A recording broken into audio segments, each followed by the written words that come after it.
চাওক, আমাৰ দাবীটো এটাই দাবী, মুখ্য দাবী,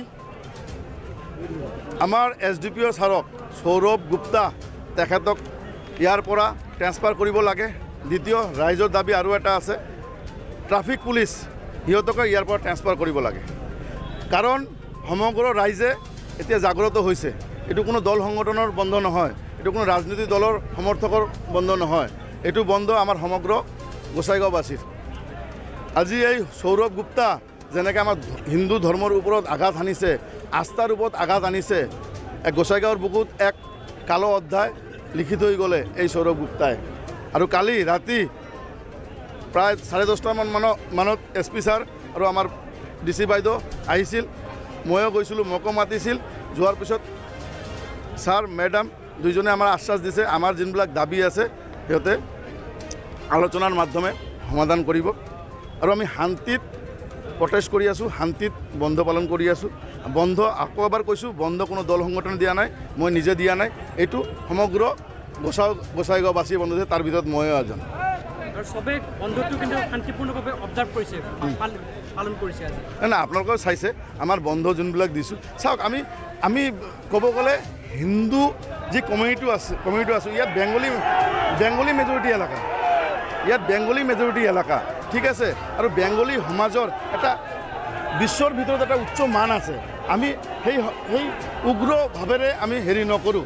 আজিৰ যে বন্ধ, সেই বন্ধ আমি শান্তিভাৱেই পালন কৰোঁ আৰু শান্তিভাৱে পালন কৰি আছোঁ। আপোনালোকে ৰিপৰ্টাৰ ভাইসকলেও চাই আছে, ইয়াত বড়ো আছে, ইয়াত ৰাজবংশী আছে, আদিবাসী আছে, আপোনাৰ বেংগলী মানুহ আছে, বিহাৰী মানুহ আছে।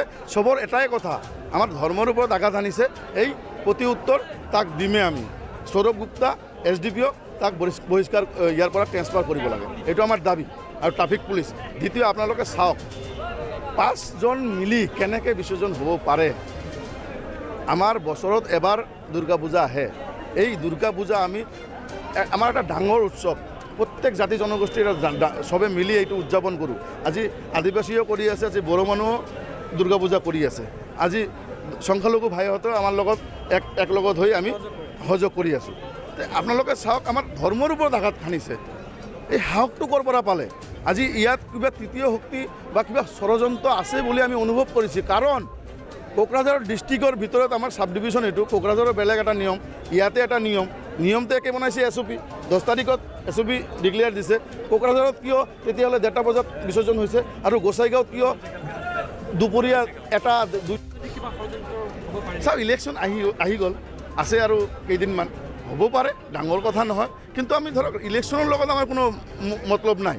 সেইটোৱে কৈছোঁ যে 5জন যদি আপোনাৰ দশমী হ'ব পাৰে, 5জন দি ইলেকশ্যন পাতক, আমাৰ তাতে একো দেখাৰ দৰকাৰ নাই। আমাকতো একঘৰীয়া কৰি দিলে। আমাৰ গোসাইগাঁও কিয় কৈছোঁ টাউনৰ কথা, চাব ডিভিশ্যনৰ ভিতৰত ক'তো এনেকুৱা হোৱা নাই, অকল গোসাইগাঁও টাউনতে হৈছে। আমাৰ লগত কি শত্ৰুতা আছে এই SDPO সৌৰভ গুপ্তাৰ, যে আমাক একঘৰীয়া কৰি দিলে। আমাক আৰু এটা কথা কওঁ, অষ্টমীৰ দিনা যেনেকৈ আপোনাৰ মহিলাবিলাকক বা পুৰুষ মানুহক যেনেকৈ দোকানৰ পৰা খেদি চিঞৰি হৰেণ বজাই, গাড়ীৰ হৰেণ বজাই যেনেকৈ অত্যাচাৰ কৰি ঘৰত পঠাইছে, এইটো এটা জঘন্যতম কাম কৰিছে। অষ্টমীৰ দিনা মানুহক সময় দিয়া নাই ভাত খাব।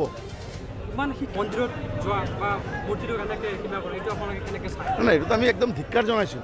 তাৰ মানসিকতা লৈ আমাৰ এতিয়া প্ৰশ্ন উঠি গৈছে যে এটা হিন্দু মানুহ হৈ কেনেকৈ জোতা পিন্ধি, ইমান শিক্ষিত মানুহ হৈ জোতা পিন্ধি মাৰ মূৰ্তি ধৰে, এইটোতো কেতিয়া সম্ভৱ নহয়। এতিয়া আমি কৈছোঁ যে তাৰ মানসিকতাৰ কিবা প্ৰব্লেম আছে।